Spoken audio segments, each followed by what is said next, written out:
ایک یہودی عبادت گاہ کے اسپیکر سے آذان کی آواز گونج رہی ہے۔ یہ منظر ایک بین المذاہب تقریب کا ہے جو کہ مسلمانوں کے رمضان کے افطار، یہودیوں کے لیے ایسٹر کے روزے اور نوروز منانے والوں کے لیے نئے سال کے احترام میں منعقد کی گئی ہے۔ رابائی اسٹوارٹ وائنبالٹ کہتے ہیں کہ اس سال کی تقریب پچھلے سال کی تقریب سے مختلف ہے۔ پچھلے سال جب ہم نے افطار کا اہتمام کیا تھا، اس کے بعد سے دنیا بہت بدل چکی ہے۔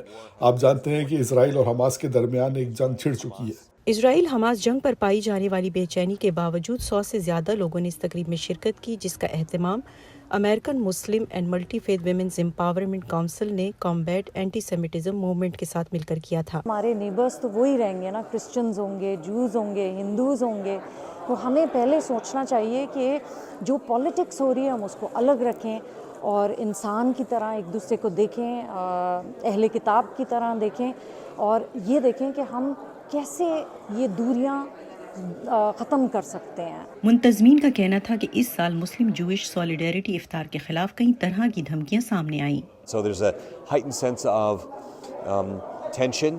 تناؤ اور سیکیورٹی سے متعلق تشویش کا احساس بڑھا ہوا ہے، اور اس سے آج ہم نے جو کیا ہے وہ کئی لحاظ سے اور بھی اہم ہو گیا ہے۔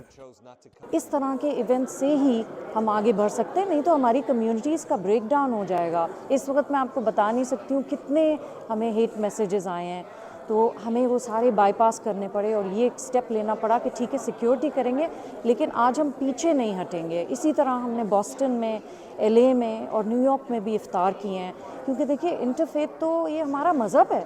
تقریب میں شریک امریکہ میں اسرائیلی سفیر میخائیل ہرزوگ نے کہا کہ حالیہ مہینوں میں یہودیوں کو بڑھتی ہوئی نفرت اور یہود مخالف رویوں کا سامنا کرنا پڑا ہے۔ انہوں نے تجویز کیا کہ ان چیلنجز کا مقابلہ عقیدے، تعلیم اور فاصلے دور کرنے کی کوششوں سے کیا جائے۔ ہمیں امید ہے کہ یہ پیغام ہر جگہ پہنچے گا، کیونکہ یہ مشکل دن ہے جب ہم سب کو نفرت، یہود مخالف رویے اور اسلاموفوبیا کا سامنا ہے۔